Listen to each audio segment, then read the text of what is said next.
Hey, what's up everybody? This is Dee, the Assistant Chiefy, and I'm here to just give an update on my 5.5 gallon nano tank. It's been about 4 months now, and I know I keep saying I was going to do some updates, but I've been pretty busy.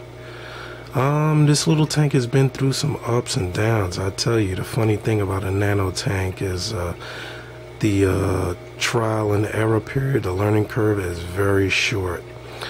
Although I did learn a lot of things that I should have known keeping these saltwater tanks for so many years, but I did get some help from a good guy, Joe Ayulo. You know, he's the one of the chairs and founders of the Long Island Aquarium out there in Riverhead, Long Island.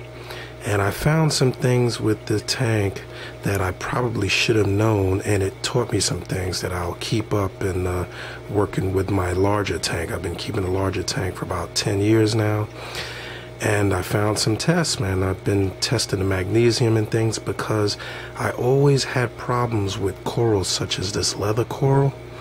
This leather coral has grown amazing. I mean, you wouldn't believe. This is a 5.5 gallon tank. This leather coral has grown to the point where I'm definitely gonna have to take it out of here because I found that they compete for space by releasing a toxin into the water, which I really didn't know until I found that out recently. I had a mushroom coral. I had another coral which is really close. There's a hammer coral there, and it goes through some changes. It's closed up now because I cleaned the tank a little bit, but I'll try to get that a little better focused here. Alright. But yeah, it went through a little trial and error period. I've been testing the magnesium and things in the tank, and I found that some of the salt mixes don't include the same balance of magnesium. I really didn't test for magnesium and iodine. I haven't found any test that tests for iodine, but I found that those minerals have a significant impact on the growth in the tank. You know, and in fact, when I'm dosing the calcium, which I thought was the primary growth element for these corals, it really was only one of them. The magnesium and the iodine have a very significant impact, as well as what you feed the corals. I've been feeding mine the liquid phytoplankton, but I actually found this at our last Aquarium Society meeting, and I'll tell you, this is basically a powder coral phytoplankton mix. This stuff has like triple the growth of the leather coral. If you look how big that thing is, it's practically coming out of the water and it's attached to the glass. So I got a good problem and I have a bad problem. Because it's grown to the point where it's fighting for space and the other corals tend to close up from time to time. And the good thing is that it's grown ridiculously. I'll probably frag it. Like this Kenya tree. This Kenya tree is literally a tree. I mean, I've cut it and moved pieces up to my other tank. There's another branch from it down in the ground. And even the algae, I've been trimming the algae, but look at the healthy green, you know. It's ridiculous. I started with a little piece on that rock to see how it would grow in relation to the coral. Well, let's put it like this. I didn't mean it to spread like that, so now I'll be creating more maintenance work than I planned on having. So I'm very, very seriously thinking about moving all of these things back up to my main tank, because this nano has become quite it's become quite hungry in the feeding and the unfortunately I lost 2 fish, which I found that the was a result of the dosing. I was dosing the 2-part calcium product, the B-ionic, and what I found, and I found that I spoke to Joe, and I found that some of these calcium supplements actually greatly raise your salinity. And I tested my salinity. My salinity was like a 1.029, where it should be like 2.5 or 2.4.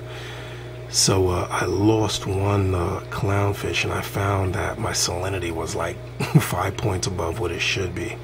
But like I said, my shrimp I've had since the beginning, and he's like gigantic now.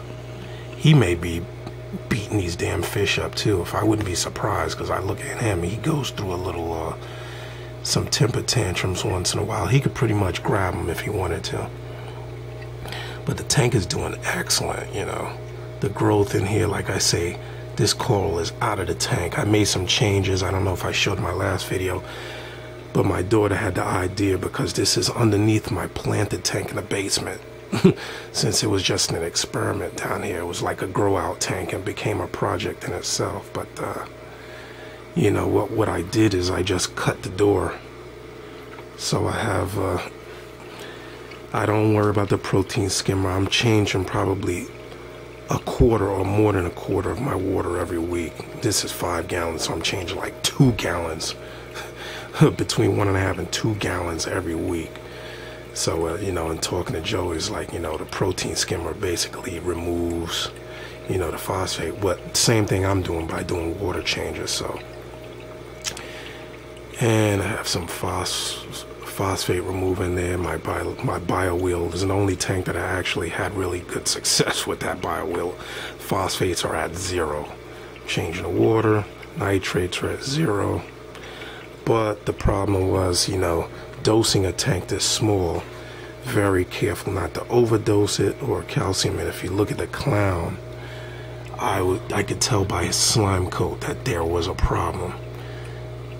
My FireFish is no problem, but the clown is definitely, I had 2 of them, one of them died, and I definitely see it in his slime coat. That is either the you know, impact of the dosing, or you know, something else, because the water parameters are still stable. So I am seriously thinking about moving this stuff back up to the main tank, because it's quickly outgrowing this tank. This, if you look at this Kenya tree, this Kenya tree is growing out of the water and I've cut it twice already. So this leather coral is also grown to the point where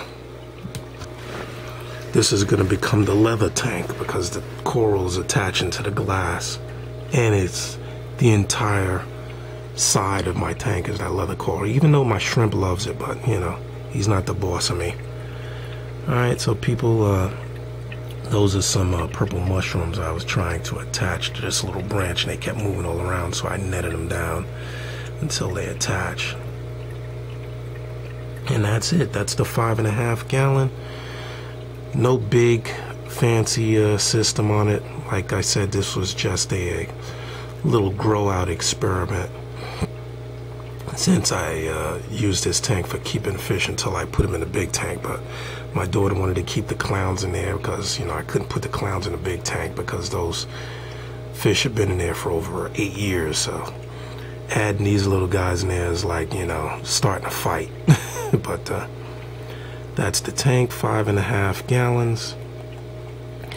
I'm debating whether I'm gonna move these upstairs and change the rock work around, or you know, I'm still contemplating that, because I couldn't put these little guys up there anyway since they're so small. But the tank's doing good, with the exception of having issues with the clown. I don't think he'll be he's not doing too well, but everybody else is doing all right. It might be just a fish. I had him for about I'd say about 3 weeks. So it may be an acclimation thing. He may just hadn't really done too well here. So anyway, that's the tank. This is the assistant chief, and I will send you an update of the 125 later. All right, for now, look forward to future updates.